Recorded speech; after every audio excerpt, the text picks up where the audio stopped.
God is my strength, you know. God is with me all the time, bro. Hindi yung mararamdaman ng saya, hindi yung mararamdaman ng lungkot. At hindi yung mararamdaman ng lungkot, hindi yung mararamdaman ng saya.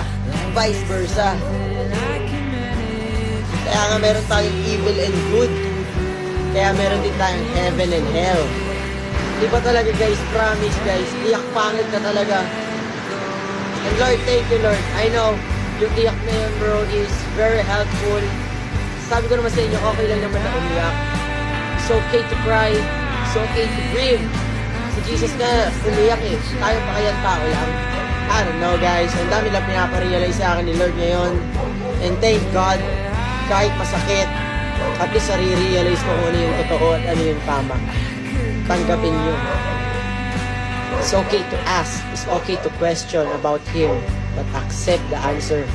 And sa inyo rin, sa kanya lang naman malalaman na blessing yan kapag tinik nyo yan as blessing eh.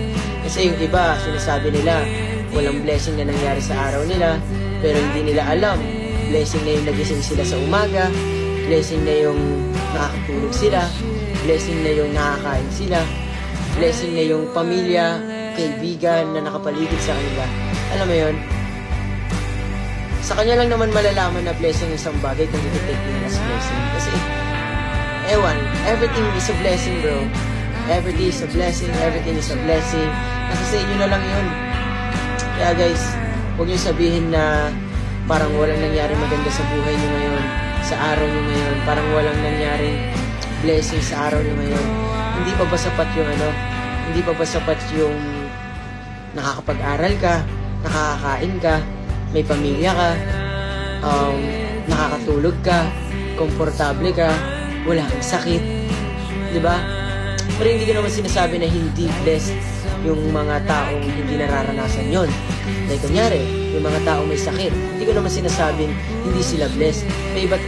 May iba't iba tayong blessing. Like for example, may mga may sakit na binigay sa kanila yung sakit na yon dahil alam ng Diyos na kaya niya yon. Like, alam nyo, merong story sa Bible na merong isang bulag na nakita sila sa daan guys na bulag. Then tanong ni Judas yata yon, basta isa sa apostol ni Jesus, sabi ng isang apostol ni Jesus, Guro, Rabbi, sino po ba ang may kasalanan kung bakit bulag ang taong ito? Ang kanyang magulang ba o ang kanyang sarili?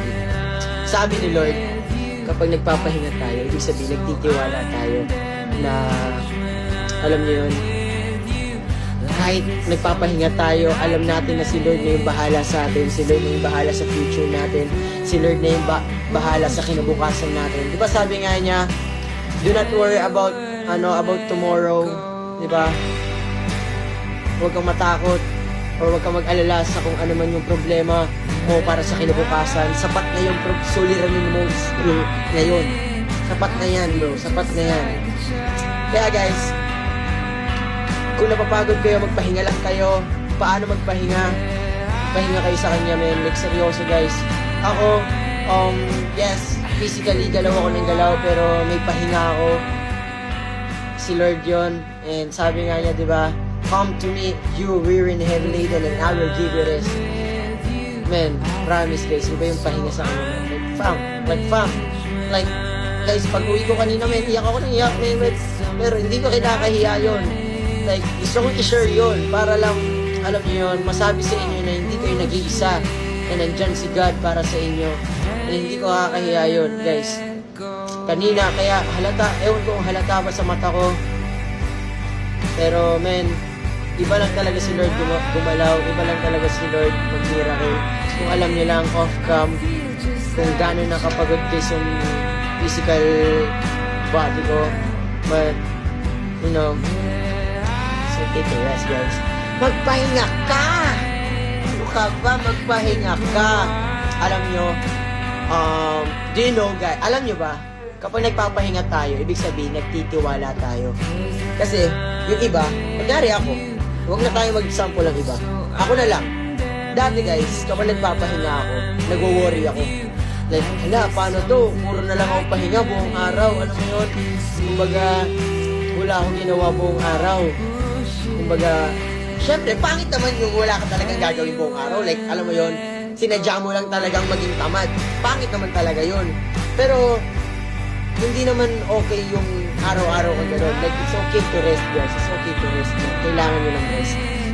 Hindi dahil sa makasalanan yung magulang niya o makasalanan siya kung bakit nararanasan niya yon o kung bakit siya bulag. Okay? Hindi dahil sa kasalanan niya, hindi dahil pinaparusahan siya, hindi ganun. Okay? Binigay sa kanya yon para mapakita yung miracle na kayang gawin ni God. Amen to the Lord. All glory to God. All glory to God.